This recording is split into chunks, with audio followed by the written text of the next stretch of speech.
when you see that black truck, there's only one thing you can do. Run away without looking back. Because the creature behind the wheel never takes a break, never sleeps, and never stops. It has only one goal: to drag you into that cabin and exploit you until your skin is stripped away. Arthur felt he had lost his humanity during his 18th hour behind the wheel. His body had become a pile of flesh, his brain merely an automaton following the road. In the middle of the Nevada desert, on an unnamed highway barely marked on maps, he was watching. The endless strip of asphalt, illuminated only by the headlights. The truck's air conditioning had failed noisily 3 hours earlier. The cabin was like a sauna, but if he opened the window, the desert cold outside would cut his face like a razor. As for the radio, it was so far from civilization that it didn't even pick up the crackling religious channels on every frequency. His only companions were the rare raindrops hitting the windshield and the faint blue light of the GPS device flickering on the dashboard. He had to make the delivery. The company hadn't forgiven his last delay, and it certainly wouldn't forgive this one. If he got fired, he wouldn't be able to pay his mortgage, and the truck payments would pile up.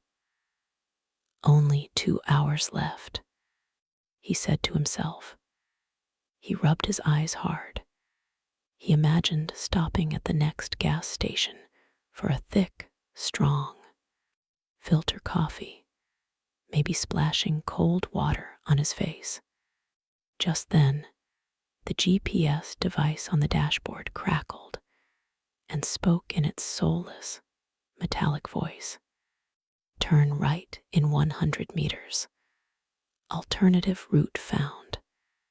No traffic congestion. Estimated arrival. Time reduced by 2 hours. Arthur frowned. He had been using this road for 10 years. He knew it like the back of his hand.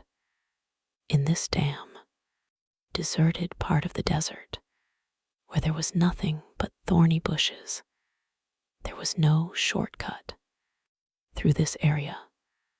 On the map, the right side was just empty space. "You're wrong, machine," he muttered. But when the headlights illuminated the point indicated by the GPS, he took his foot off the gas. The truck slowed down. There really was a road there, not just any dirt road or path. The asphalt was newer, smoother, and glossy black, even compared to the main highway. Despite the rain, there wasn't a single puddle on it, as if the asphalt absorbed and eliminated the water. At the entrance to the road, there was an old-fashioned wooden sign hanging between 2 poles, swaying slightly in the wind. Eden's Rest, 10 miles. Arthur put the truck in neutral. The engine idled. His logic said, "Don't be stupid. Don't stray from the road you know. Don't go looking for adventure." But exhaustion had numbed his brain.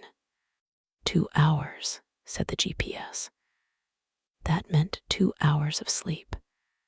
2 hours of early arrival, maybe. A bonus, maybe a hot shower. He narrowed his eyes. He looked at the sign. Eden's Rest. Heaven's resting place. Doesn't sound too bad, he said. He turned the wheel. He steered the truck's huge nose onto the flawless black asphalt. The moment the wheels touched the new asphalt, the shaking in the cab stopped. The truck became as quiet as if gliding on ice. This was the last free decision Arthur made in his life. The road was strange. It was disturbingly smooth. Not a single pothole, patch, or tire mark. It was as if the asphalt had been laid 5 minutes ago, but never used. As he drove on, he noticed the rain had stopped. He turned off the wipers. The clouds suddenly dispersed, as if a curtain had been drawn. But the stars, there was something strange about the stars. He leaned his head out the window and looked up. The sky was blacker than normal, a velvety, matte black, and the stars, they were too bright. They weren't twinkling.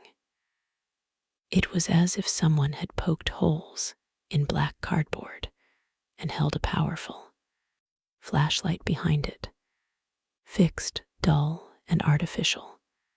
Arthur tried to turn on the radio. Only a high-pitched, ear-piercing beep came out. He turned it off. It lasted about 15 minutes. Then he saw lights on the horizon. Town lights, looking down from the hilltop. It was a typical, peaceful American suburb, like something out of a 1950s postcard. Pastel-colored, box-like houses, perfectly manicured emerald, green lawns, white picket fences, and the warm yellow glow of street lamps. But there was a problem. Arthur looked at his watch. It was past midnight. Normally, towns are asleep at this hour. Maybe 1 or 2 houses have their TV lights on, that's all. But this place was lit up like a stadium. All the houses had their lights on. The street lamps were so bright that the truck's headlights weren't even needed. There weren't even any shadows on the ground. And there was no sound. When Arthur parked the truck at the entrance to the main street, under the welcome sign, and turned off the engine, the silence that greeted him was deafening. There was no wind. There was no sound of the desert's famous crickets chirping, no dog barking in the distance, no passing car, nothing. He got out of the truck. His boots touched the asphalt. He stretched his legs. At that moment, he caught the scent. The dusty, dry smell of the desert was gone. In its place was an intense, vanilla scent that stung the nostrils. Vanilla and laundry detergent. It was as if someone had sprayed the entire town with a giant can of air freshener, then dipped it in hospital disinfectant. On the main street, there was a diner with sparkling lights and gleaming chrome. Its sign read, "Sally's always open," in neon letters. Inside, shadows were moving. "At least a coffee," said Arthur, and directions. "This place isn't even on the map. The GPS has gone." Crazy. He walked towards the restaurant. The window was so clean, it was almost invisible. He headed for the door. He flinched when he touched the door handle. The metal was hot, not like it had been sitting in the sun, but as if it were being heated from within, a living heat. The moment he stepped inside, the artificial vanilla scent intensified. His stomach churned, and he had to fight the urge to gag. The restaurant floor was covered in checkered black and white tiles. They were so clean, so shiny, that Arthur could see his own tired, dirty face reflected on the floor. There were 3 customers in the red leather chairs, a man in a fedora reading a newspaper in the corner, an old woman staring at the melted pink milkshake in front of her through a straw, and at the back table, a man in overalls sitting with his back turned. When Arthur entered, the bell above the door jingled. Ding dong. Normally, everyone would have turned to look right. At this hour of the night, a stranger, a truck driver, entering the place, they would be curious. But no one stirred.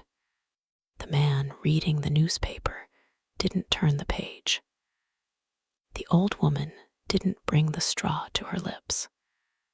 The man in the work overalls didn't even move his shoulders. Only the waitress behind the counter raised her head with a mechanical, sharp speed. The woman looked to be in her 30s. Her blonde hair was pulled back so tightly that her forehead was taut, her skin glowing. There wasn't a single stain, a single wrinkle, a single sweat mark on her pink uniform. But the real problem was her face, her smile. Arthur had never seen a smile like it in his life. Her lips were turned up at such a wide angle that they almost touched her earlobes. Her teeth were porcelain-like, too white, too perfect, and there were too many of them, as if they didn't fit in her mouth. "Welcome, stranger," said the woman. Her voice was like a poorly tuned radio announcer. Smooth, but the intonation was wrong. The spaces between the words were millimeter perfect. "Welcome to Eden's Rest. It's wonderful here. Isn't the weather lovely today?" Arthur looked out the window at the pitch blackness and the artificial lights. It's midnight and the weather is lovely, he thought. He approached the counter. He put his hands in his pockets. He felt like a germ in this sterile environment. "Hello," he said. His own voice sounded coarse and dirty in this quiet environment. "I just want a coffee. I also wanted to ask where the closest exit to the highway is. The GPS brought me here, but I think it made a mistake. I'm lost." The waitress's smile didn't budge an inch. She didn't blink. Those blue eyes were fixed on Arthur like glass marbles. "The coffee is wonderful," said the woman. She ignored the question. "There is no exit, only an entrance. Would you like some pie? The cherry pie is fresh, very fresh." She pulled a plate from under the counter.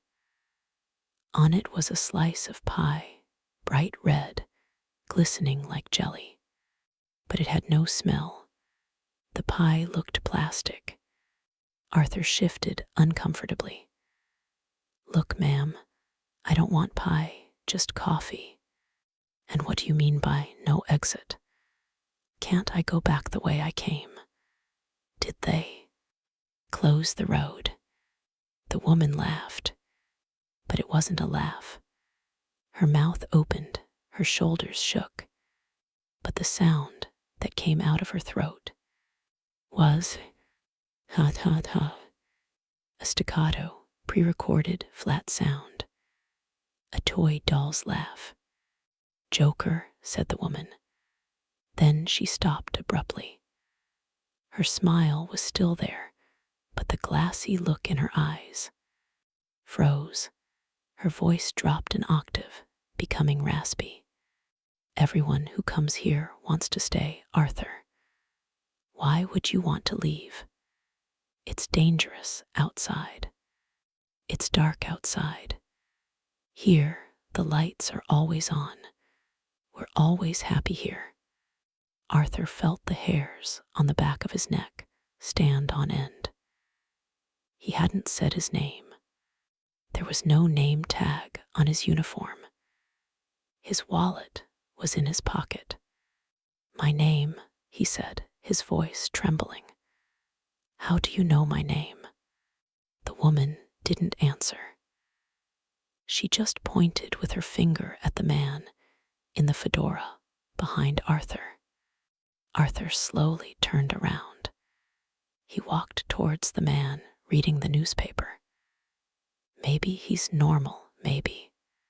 He's just another person stranded on the road, he thought. "Excuse me, sir," Arthur said. "Are you from around here? What's wrong with that woman?" The man didn't answer. He kept looking at the newspaper. Arthur moved a little closer and looked over the man's shoulder at the newspaper in his hand. The man was holding the newspaper upside down.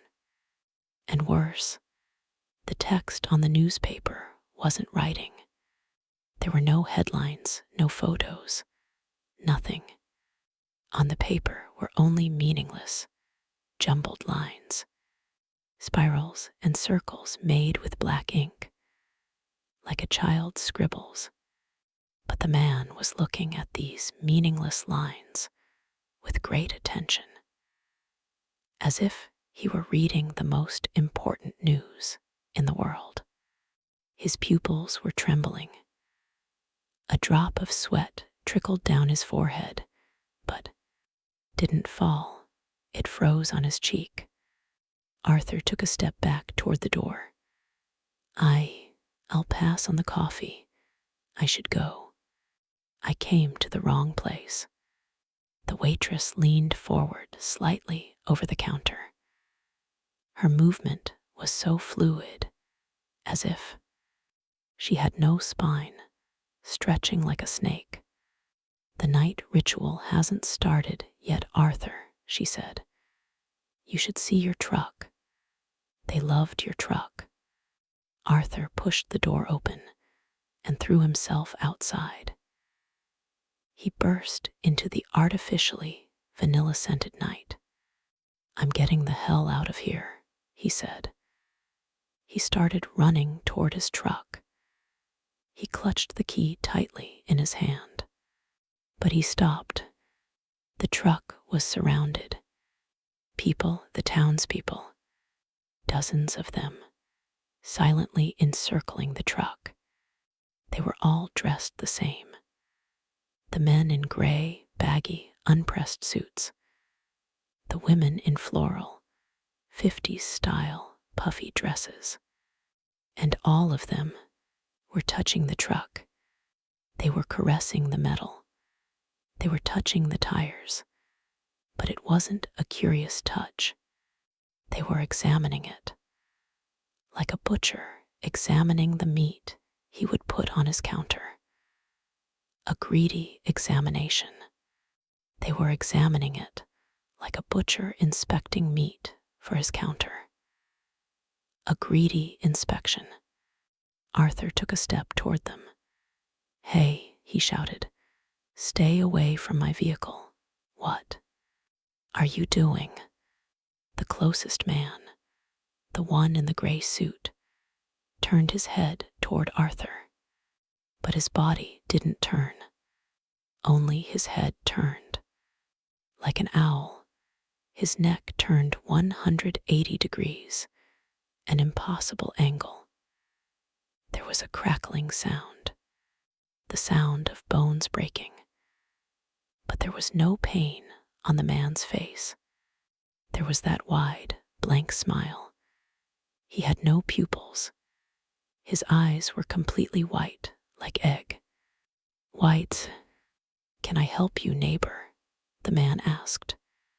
His lips didn't move. The voice came from deep within his chest, muffled. Arthur screamed and changed direction. He couldn't reach the truck. He couldn't get into that crowd. They would tear him apart. He started running toward the side streets, between the pastel-colored houses. No one ran after him. There were no shouts or screams, only the sound of laughter.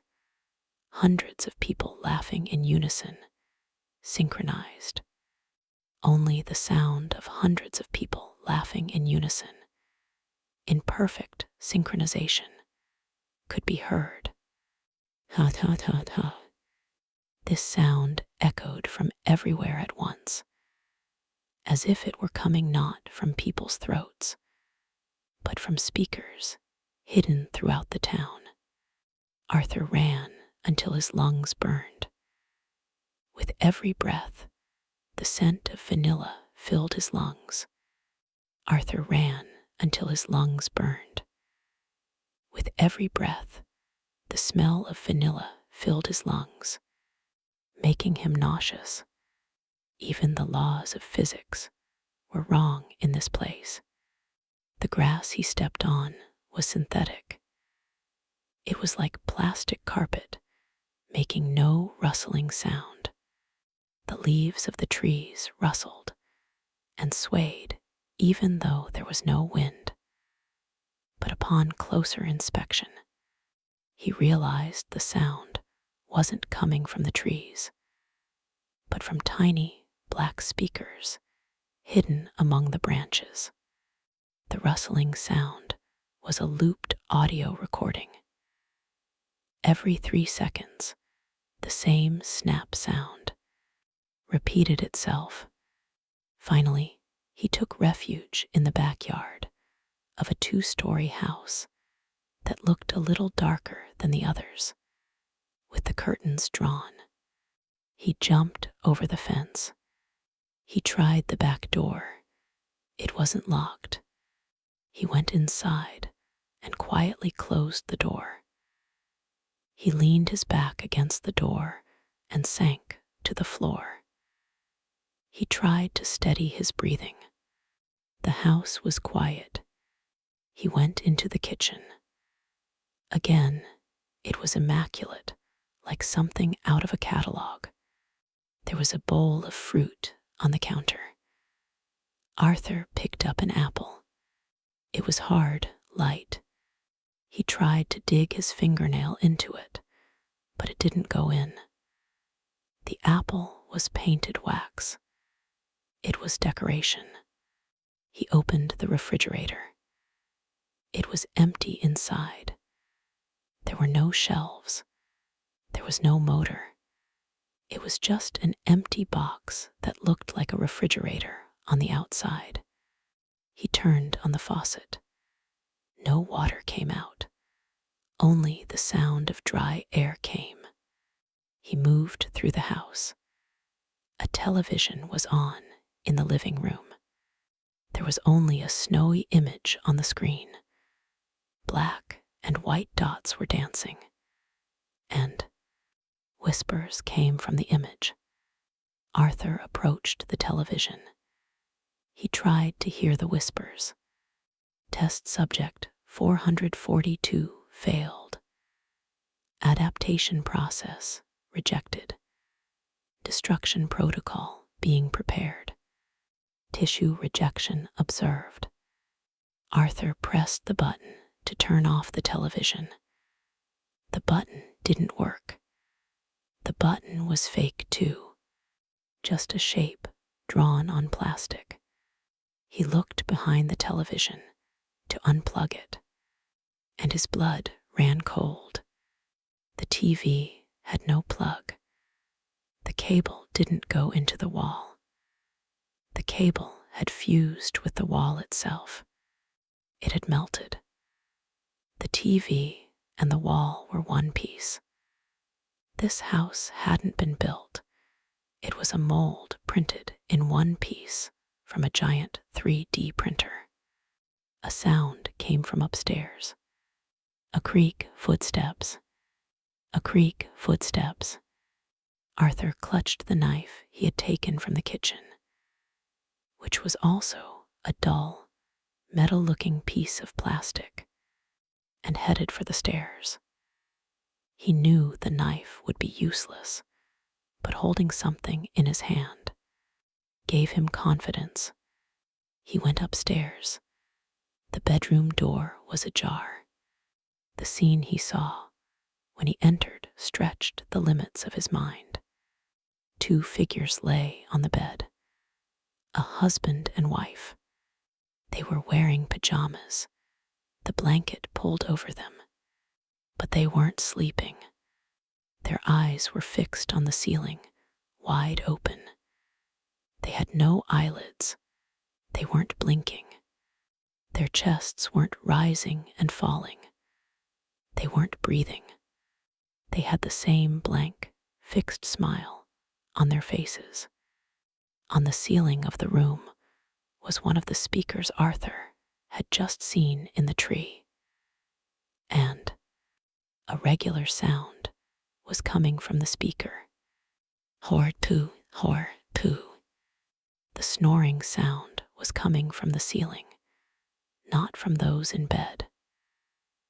They were just mannequins placed in the decor, pretending to sleep.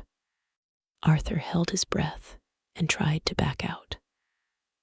Wrong house, he thought. No one lives here.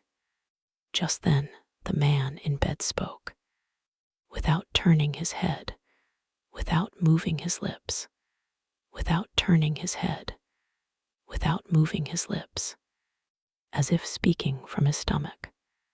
Bedtime, Arthur. If you don't turn off the lights, Mom will get angry. Arthur's heart nearly jumped out of his chest. What are you? He whispered. The woman in the bed sat up with a mechanical, creaking movement. Her neck fell to the side like a broken puppet.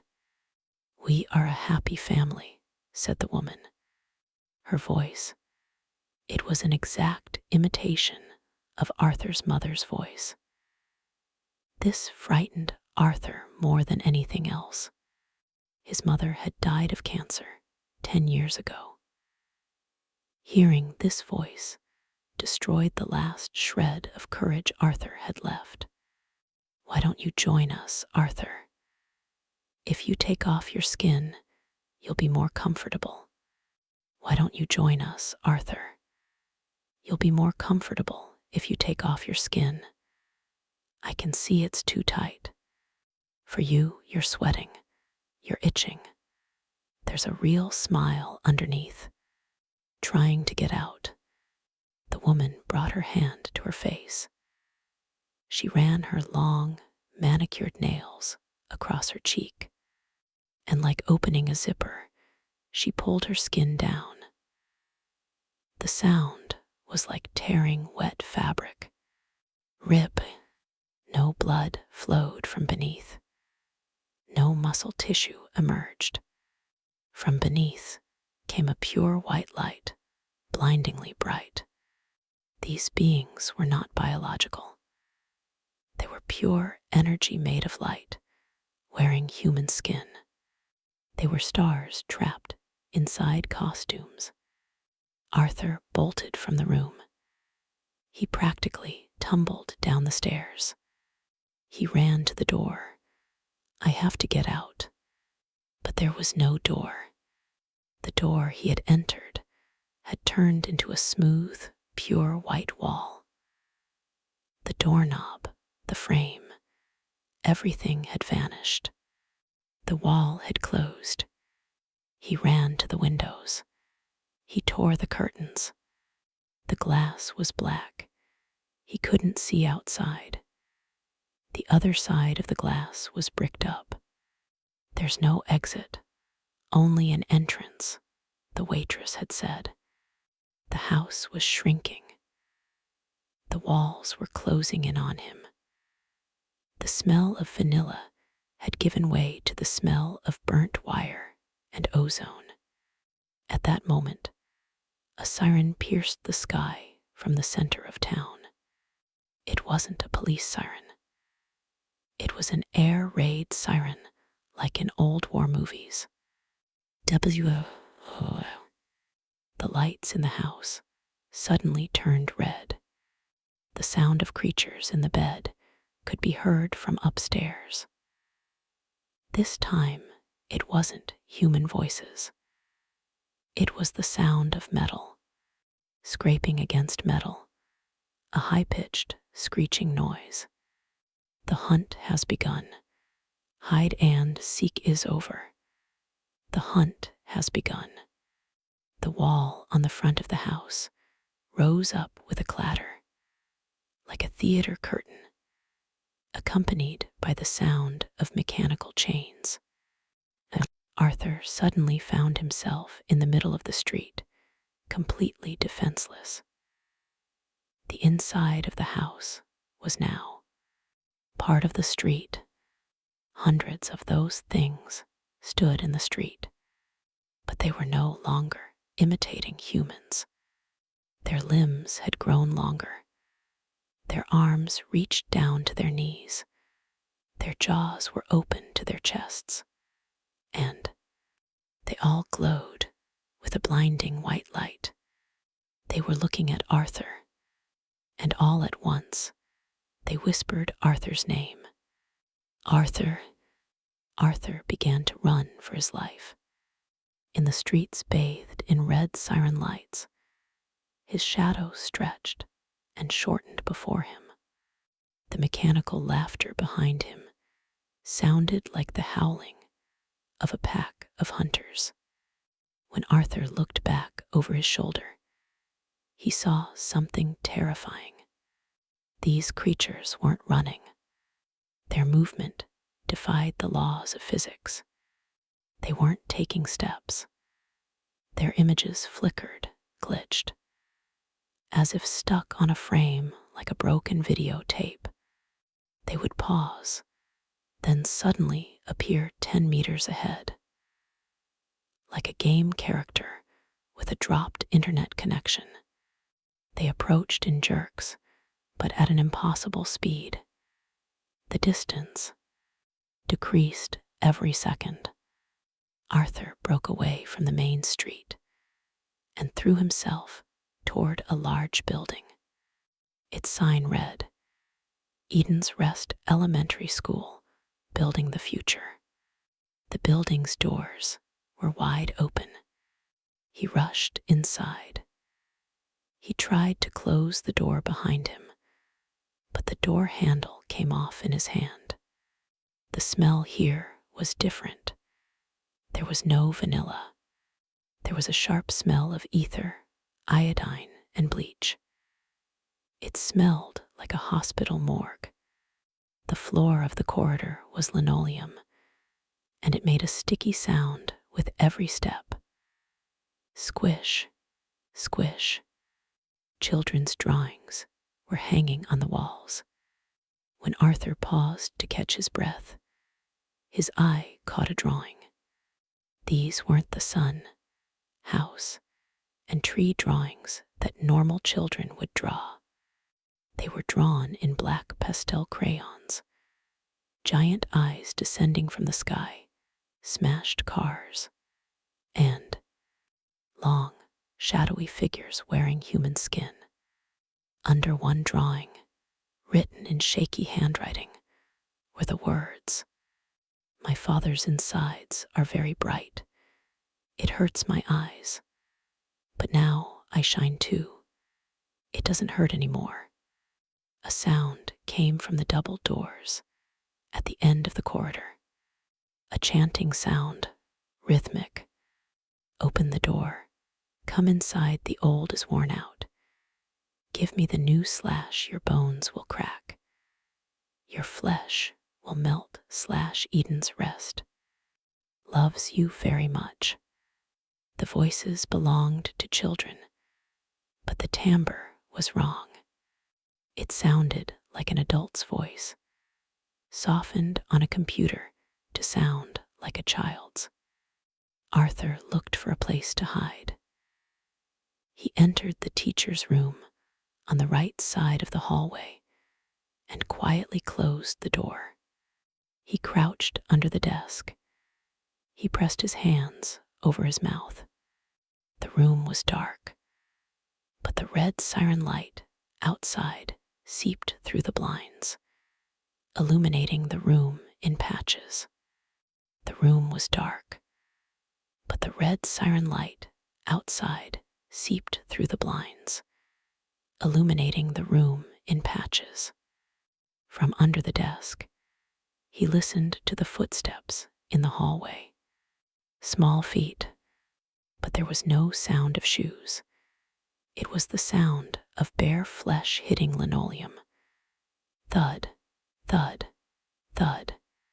Shadows passed under the door. Then they stopped. "Is the new piece here?" asked a voice. "The smell is here," said another. "It smells of fear. It smells of adrenaline. Fear spoils the taste of the flesh. We must calm it. We must remove its brain. The brain is too noisy." The door handle slowly turned down. Arthur pressed his hand tighter over his mouth. His heart was beating so fast he was sure it could be heard from outside. The door opened. A thing less than a meter tall, wearing a school uniform, entered. Arthur could only see its legs from under the desk. Its legs were upside down. Its knees were facing backward like a grasshopper. There were crackling sounds coming from its joints. The creature sniffed the room. It approached the desk. Arthur raised the knife. Last resort. Just then, a metallic announcement came over the school's loudspeakers. "Attention, all UNITS. SKP heading toward North Sector, toward the boundary wall. Expand search protocol. Prepare stage 4. The childlike figure standing in the room paused. It turned its head toward the ceiling. "The border wall," it hissed. "He can't go there. That's a restricted area. That's backstage. The director will be angry." The figure quickly turned around and left the room. The other footsteps in the corridor also faded away. Arthur took a deep breath. North Sector, he thought. Border wall, backstage. What does that mean? He looked out the window. To the north, where the town ended, were huge, dark mountains. That must be the way out. Arthur left school and started running towards the mountains. The streets were more dangerous now. Not only people, but the town itself was trying to stop Arthur. As he ran, the pavement stones he stepped on suddenly softened, trying to pull his foot in like a swamp. The street lamps he passed twisted their bodies like snakes and fell on him, trying to crush him. A garden hose came to life, wrapping itself around Arthur's wrist. Arthur kicked it off. Finally, the houses thinned out. The asphalt road ended, giving way to dry, gray earth. Before him stood a range of mountains, kilometers high. Their silhouettes looked imposing in the darkness. Arthur reached the foot of the mountain with his last ounce of strength. "I'll climb," he said. "I'll climb and cross to the other side. Whatever is there is better than here." He reached out his hand toward the rock. He expected a cold, hard stone to meet his hand, but his fingers touched something warm, rough, and synthetic. He scraped at it with his fingernail. Gray paint flaked off. Wood and foam appeared underneath. It wasn't a rock. It was painted plywood. a huge decoration made of fiberglass, foam, and wood, like in Hollywood studios. Arthur recoiled in horror. He looked up. The mountain's peak merged with the sky, but there was a crack there. He picked up a rock from the ground and hurled it with all his might at the sky. The stone rose about 20 meters and hit an invisible ceiling. Thud! There was a ripple in the black sky. The stars where it hit short-circuited, crackled, and went out. In the small dark spot, the metal skeleton behind it, the spotlights, and the cables became visible. Arthur collapsed where he stood. This was no town. This was a jar. A massive studio, an experiment lab, a terrarium. The name Eden's Rest now took on a terrifying meaning. This was their playground. Arthur was a fly tossed into the jar. Just then, a hidden panel at the base of the mountain opened with a clatter.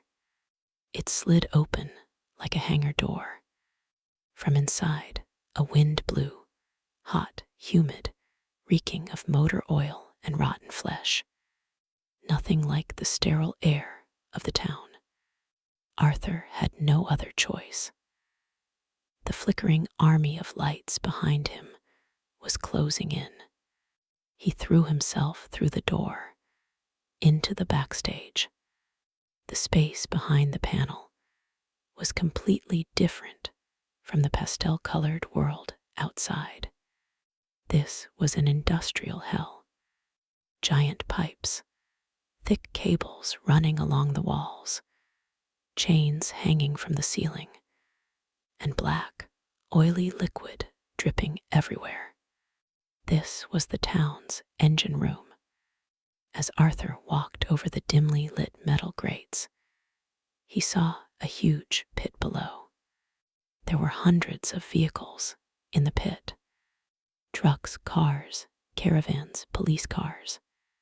The vehicles of everyone who had entered the non-existent turnoff over the years, perhaps decades, were here. But the vehicles weren't just sitting there like scrap metal. They were shattered, but not mechanically. It was as if they had been dissolved by some giant stomach acid, subjected to biological digestion. The metal bodies had softened, turning into white, organic structures resembling bone. The glass had melted, becoming gelatinous like eyeballs.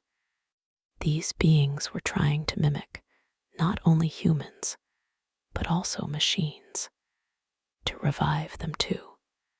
As Arthur moved a little further, he encountered the real horror. On the wall to his left, there were things hanging in glass tubes. These were the townspeople, the waitress, the man reading the newspaper, the couple in the bedroom, the children at school, the couple in the bedroom, the children at school. They were all motionless. Their eyes were closed. Hundreds of thin, transparent tubes were stuck into their bodies. Arthur approached one of the tubes. Inside was the waitress from Sally's place, but her skin hung down on one side like an unzipped zipper. What lay beneath was not made of muscle and blood. What lay beneath was made of pure light, electricity, and a vibrating, gray, dough-like substance. Flashing text appeared on the screen above the tube. Unit 734-DAMAGED. Emotion simulation failed. Empathy module failed to load, restarting. Arthur understood the truth. These weren't robots. They were energy entities from another dimension, without physical form. This town was a simulation they had created to learn how to be human. It was a kindergarten. They were kidnapping people, examining them, dissecting them, and then trying to imitate them. They wore their skin, stole their voices, but they could never quite pull it off. Their smiles were too wide, their movements too sharp, their emotions too artificial. We were just teaching materials to them, costumes, puppets. "Did you see that?" said a voice. This voice came from right behind Arthur, and this voice was Arthur's own voice. Arthur slowly turned around. In front of him stood himself. Same clothes, same dirty beard, same tired eyes. But the Arthur in front of him was smiling. A wide, impossible porcelain smile. "What are you?" said Arthur, staggering backwards. The fake Arthur took a step closer. "I am you," he said, "but I am better. I don't get tired, Arthur. I don't get hungry. I don't get sad. I just exist." The fake Arthur raised his hand. His fingers lengthened, sharpening like scalpels. "Your role is over. Time to hand in the costume. Don't worry, I'll take good care of it. I'll get to your company on time. I'll tell your wife I love you. No one will notice the difference." Arthur pressed himself against the metal railings behind him. Below was a dark abyss. "Why?" Arthur asked. "Why us?" Fake Arthur tilted his head. "Because you are very interesting," he said. "You suffer, but you continue to live. We want to learn this. We want to taste the pain." Fake Arthur lunged at him. Arthur reflexively pulled aside at the last moment. The entity couldn't stop its momentum and slammed into the railings. Arthur noticed something in that instant. On the back of the entity's neck, beneath the skin, was a glowing cable. The main connection. He grabbed a metal pipe and rammed it into the spot with all his strength. The entity screamed. Not a human scream, but a digital distortion. Jizizizizite. Its body trembled, its form distorted. For a moment, it looked like Arthur.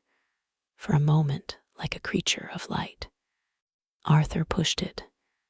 The entity fell into the biomechanical scrapyard below.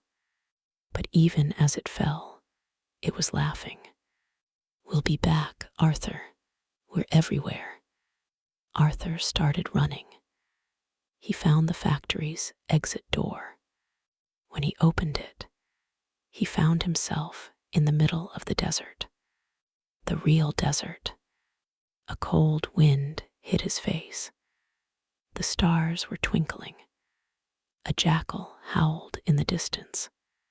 The truck was there. It was parked on the side of the highway. The GPS device was flashing, rerouting. Arthur jumped into the truck.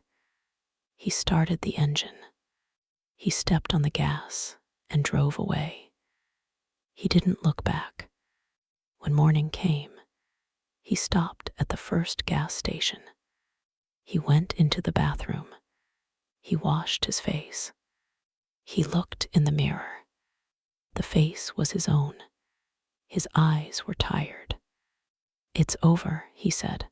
"I'm free."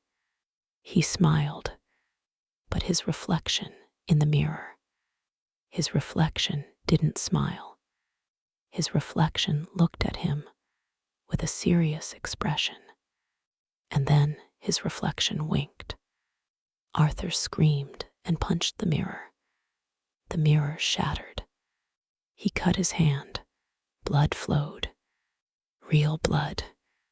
But in that moment, Arthur realized he could never be sure. Had Arthur escaped?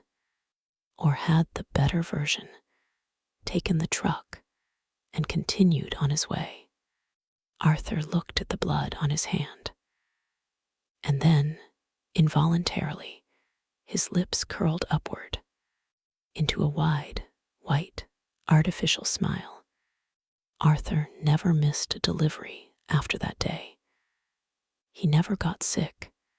He never got tired. He became the company's best driver. Only, he never spoke again. And he only listened to static on the radio. If one day you see a truck driver on the road looking at you with a perfect smile, don't wave at him. Just step on the gas